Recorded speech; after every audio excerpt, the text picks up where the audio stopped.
ഇന്ത്യയിലെ ആദ്യത്തെ വ്യാവസായിക പാർക്കായ തിരുവനന്തപുരം ടെക്നോ പാർക്ക് കേരളത്തിന്റെ IT രംഗത്തെ വളർച്ചയുടെ നേർരൂപമാണ്. 1991 തുടങ്ങിയ ടെക്നോ പാർക്കിൽ നിലവിൽ 75,000 ജീവനക്കാരുണ്ട്. 350ഓളം ഏക്കർ സ്ഥലത്തായി വ്യാപിച്ചിട്ടുള്ള ടെക്നോ പാർക്കിൽ 250ഓളം കമ്പനികൾ പ്രവർത്തിക്കുന്നു. സ്മാർട്ട് സിറ്റിയുടെ സ്വപ്നങ്ങൾ പൊലിഞ്ഞെങ്കിലും നമ്മുടെ സ്വപ്നങ്ങൾക്ക് ചിറകേകാൻ ടെക്നോ പാർക്ക് ഉണ്ടെന്ന് ചുരുക്കം. സുനിഷ അയലൂർ നമുക്കൊപ്പം എത്തുന്നു. Good evening Sunisha Ayalur. Smart city പൊലിഞ്ഞതിന്റെ വിഷമം മാറ്റാനാണ് ഞാൻ സുനിഷയിലേക്ക് വന്നത്. ഇവിടെ ഇപ്പോൾ ടെക്നോ പാർക്കിൽ 2 വർഷത്തിനുള്ളിൽ 41 ലക്ഷം ചതുരശ്ര അടി വർക്ക് സ്പേസ് തയ്യാറാകുന്നു.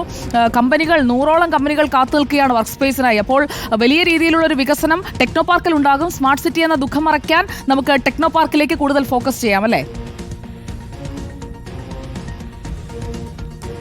തീർച്ചയായിട്ടും സുജിയ, ഒരുപക്ഷെ രാജ്യത്തെ ഏറ്റവും വലിയ IT പാർക്കുകളിലൊന്ന്, അല്ലെങ്കിൽ ലോകോത്തര നിലവാരം നോക്കുകയാണെങ്കിൽ ഹരിതാഭയാർന്ന IT പാർക്കുകൾ, അങ്ങനെ പല പല വിശേഷണങ്ങൾ ഉണ്ട് എന്നുള്ളതാണ്. ഈ പറഞ്ഞതുപോലെ ദിനം പ്രതി വളർന്നുകൊണ്ടിരിക്കുന്ന IT പാർക്കുകളിലൊന്നാണ്. കാരണം 91 തുടങ്ങുമ്പോൾ ഒരുപക്ഷെ 10-ൽ താഴെ എണ്ണം മാത്രമുണ്ടായിരുന്ന കമ്പനികൾ അത് വളർന്ന് ഇപ്പോൾ 500-നോട് അടുത്തിരിക്കുന്നു എന്നതാണ്. ഒപ്പം തന്നെ 75,000-ലധികം ആളുകൾ ഇവിടെ വർക്ക് ചെയ്യുന്നുണ്ട് എന്നുള്ളതാണ്. ഏകദേശം 768 ഏക്കറിൽ പരന്നു കിടക്കുന്ന ഏകദേശം ഒരു 12.72 ദശലക്ഷം ചതുരശ്ര അടിയിലാണ് അത്യാധുനിക വർക്ക് സ്പേസോടുകൂടി പ്രവർത്തിക്കുന്ന ഈ IT പാർക്ക് എന്ന് പറയുന്നത്. ഏതായാലും ഇവിടെ നമ്മുടെ ഇവരൊക്കെ എല്ലാവരും ഇവിടെയുള്ള പ്രതിധ്വനിയുടെ സംസ്ഥാന കൺവീനറാണ്.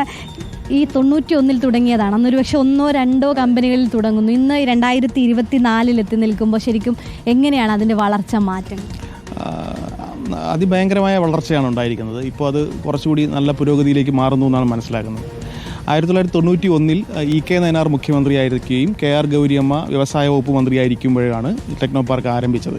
91 മാർച്ച് 31 ആരംഭിക്കുന്നത്. അന്ന് മിനിമം 1-2 കമ്പനികളെ സ്റ്റാർട്ട് ചെയ്തിട്ടുള്ളൂ. തുടർന്ന് വന്ന സർക്കാരുകളെല്ലാം ടെക്നോ പാർക്കിൻ്റെ പുരോഗതിക്ക് വേണ്ടി നന്നായിട്ട് അധ്വാനിച്ചിട്ടുണ്ട്. ഇപ്പോൾ ടെക്നോ പാർക്ക് ഫേസ് 1 അത് തന്നെ ഇപ്പോൾ ബിൽഡിംഗ് കൊണ്ട് നിറഞ്ഞിട്ടുണ്ട്. ഇപ്പോൾ നിങ്ങൾക്ക് ഇവിടെ അടുത്ത് കാണാവുന്ന ഒരു ബിൽഡിംഗ് ഇപ്പോൾ പുരോഗതിയിലേക്ക് ഇപ്പോൾ അടുത്ത വർഷം വരും. ബ്രിഗേഡ് ബിൽഡിംഗ് എന്നൊരു ബിൽഡിംഗ് ഇപ്പോൾ അടുത്ത വർഷം പൂർത്തിയാകും. അതോടുകൂടി ടെക്നോ പാർക്ക് ഫേസ് 1 കംപ്ലീറ്റ് ആവും.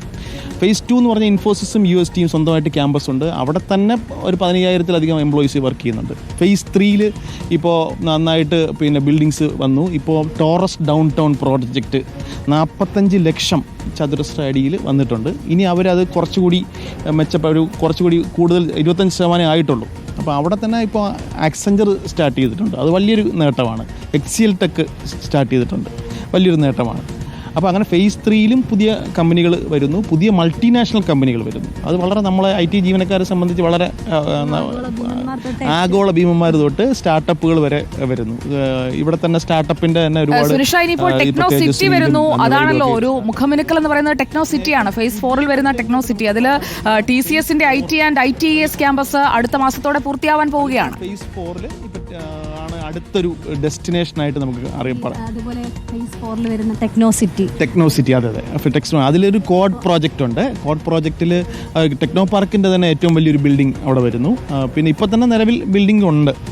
ടെക്നോ പാർക്കിൻ്റെ ബിൽഡിംഗ് ഉണ്ട്, സൺടെക്കിൻ്റെ ബിൽഡിംഗ് ഉണ്ട്, TCS ബിൽഡിംഗ് അടുത്ത വർഷം ഇനാഗുറേറ്റ് ചെയ്യാൻ പോകുന്നു. അതുകൊണ്ട് പുതിയൊരു കാര്യം ഇപ്പോൾ തന്നെ നന്നായിട്ട് ഇപ്പോൾ എംപ്ലോയീസ് ആദ്യം പോകാനൊരു മടിയായിരുന്നു ടെക്നോ സിറ്റിയിലേക്ക്. ഇപ്പോൾ പക്ഷേ പള്ളിപ്പുറം ടെക്നോ സിറ്റിയിലേക്ക് എംപ്ലോയീസ് ഒക്കെ പോയി തുടങ്ങി. പിന്നെ ആക്സസ് ഇപ്പോൾ അതാണ് നാളത്തെ തലമുറയ്ക്ക് ഏറ്റവും കൂടുതൽ സുരക്ഷിതമായ ഏറ്റവും സാധ്യതകളുള്ള ഒരു വർക്ക് സ്പേസായി അത് മാറുകയാണ്. അപ്പോൾ സ്മാർട്ട് സിറ്റി പോകുന്നു. നമുക്ക് ടെക്നോ പാർക്കിലേക്കും അതുപോലെ ഇൻഫോ പാർക്കിലേക്കും ഒക്കെ കൂടുതൽ ഫോക്കസ് ചെയ്യാമെന്ന് ചുരുക്കം.